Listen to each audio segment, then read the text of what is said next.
Hello అండి. ఈరోజు మనము వెజ్ బిర్యానీని మైమరిపించే సేమియా ఉప్మా చేసుకుందామండి. చూడండి వాటికి కావాల్సిన ఇంగ్రీడియంట్స్. చూడండి, 1 కప్పు ఇది ఆశీర్వాద్ బ్రౌన్ కలర్ సేమియా అండి. చూడండి, నెక్స్ట్ ఒక పెద్ద ఆలుగడ్డని చక్కగా కడిగి ఇలా తొక్క తీసి శుభ్రంగా ముక్కలు చేసి పెట్టుకోవాలి. తర్వాత బీన్స్ కూడా చిన్నగా కట్ చేసి పెట్టేసుకోవాలి ఈ విధంగా. అలాగే క్యారెట్, ఒక 2 క్యారెట్లు చిన్న ముక్కలుగా కట్ చేసి పెట్టేసుకోవాలి. తర్వాత ఒక ఉల్లిపాయ సన్నగా తరిగి పెట్టుకోవాలి. ఒక 4 పచ్చిమిర్చి కట్ చేసుకోవాలి. 2 టమాటాలు కట్ చేసి పెట్టేసుకోవాలి. ఒక కొత్తిమీర కట్ట సన్నగా కట్ చేసి పెట్టేసుకోవాలి. ఈ సేమియా ఉప్మా మనము ఈ సేమియా ఎంత బౌల్లో తీసుకున్నామో అంతే బౌల్ వాటర్ వాడాలండి. ఇప్పుడు స్టవ్ పైన ప్యాన్ పెట్టేసి మనం ఆయిల్ వేయాలి. 1 టేబుల్ స్పూన్ అంతా ఆయిల్ వేయాలండి. దాంట్లో జీలకర్ర, ఆవాలు వేసేసుకోవాలి. నెక్స్ట్ మనం కట్ చేసి పెట్టుకున్న ఉల్లిపాయలు మరియు పచ్చిమిర్చీలు ఉన్నాయి కదండి, వాటిని వేసి చక్కగా ఫ్రై చేయాలండి. ఇందులో కాజు కూడా వేసుకుంటే చాలా బాగుంటుందండి. ఇప్పుడు ప్రజెంట్ నాతో కాజు లేదు కాబట్టి వేయట్లేదు. కాజు కూడా వేసుకొని చేస్తే సూపర్గా ఉంటుంది. ఇప్పుడు ఇది చక్కగా ఫ్రై కావాలండి. ఇదిగో పచ్చిమిర్చి, ఉల్లిపాయ ఇలా ఫ్రై అయిన తర్వాత ఇందులో మనం కట్ చేసి పెట్టుకున్న క్యారెట్ ముక్కలు వేయాలి. నెక్స్ట్ కట్ చేసి పెట్టుకున్న బీన్స్ ముక్కలు కూడా ఇందులోనే వేసేసి చక్కగా కలపాలండి. ఇప్పుడు ఈ బీన్స్, క్యారెట్ చక్కగా కాస్త మగ్గే వరకు ఉంచాలండి.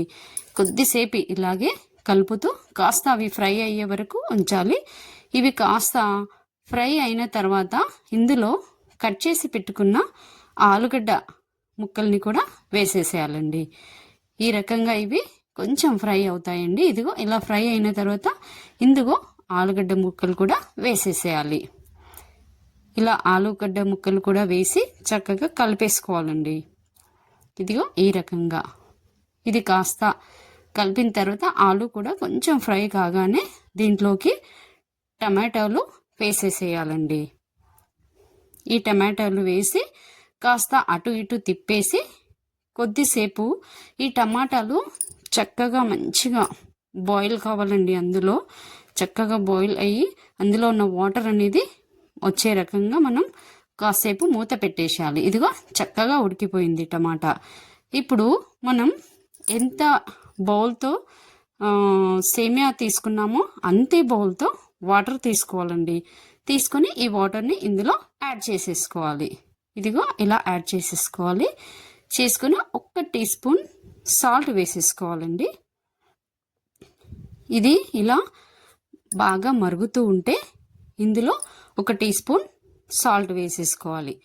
వేసుకొని కలిపేసుకొని ఏం చేయాలంటే మనం సేమియా తీసుకున్నాం కదండి, వాటిని కొంచెం కొంచెంగా సేమియా ఇలా వేస్తూ కలుపుతూ ఉండాలండి.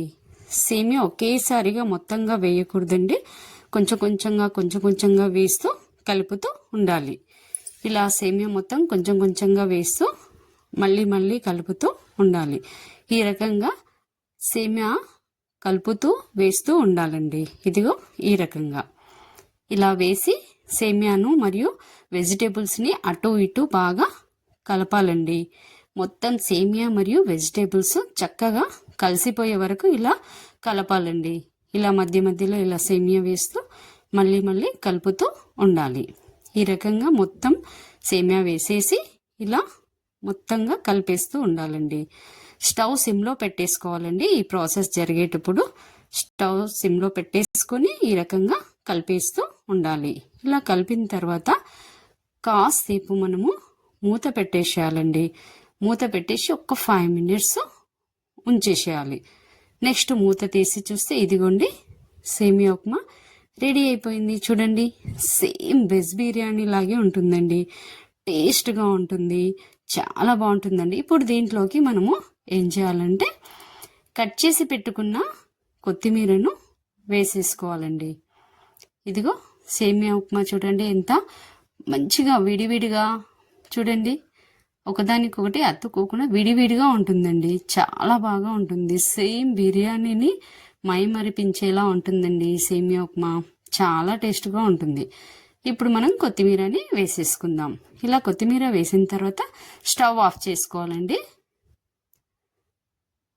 ఇప్పుడు దీన్ని కూడా కాస్త అటు ఇటు కలిపేసి ఇలా కలిపేయాలండి. అటు ఇటు కలిపేసి ఒక నిమ్మబద్దని కట్ చేసి అందులో ఉన్న విత్తనం తీసేసి ఇలా నిమ్మబద్దని పిండాలండి. పిండేసి ఇంకేంటి సర్వింగ్ బౌల్లోకి సర్వ్ చేసేసుకోవడమే. చూడండి సేమియా ఉప్మా. ఇది సేమియా ఉప్మాలా కాదండి, బిర్యానీలా ఉంటుందండి. చాలా టేస్టీగా ఉంటుంది. చూడండి ఇందులో నేను కాజు వేయలేదు, కానీ కాజు వేస్తే ఇంకా చాలా సూపర్గా ఉంటుందండి. చూడండి వేడి వేడి సేమియా ఉప్మా రెడీ.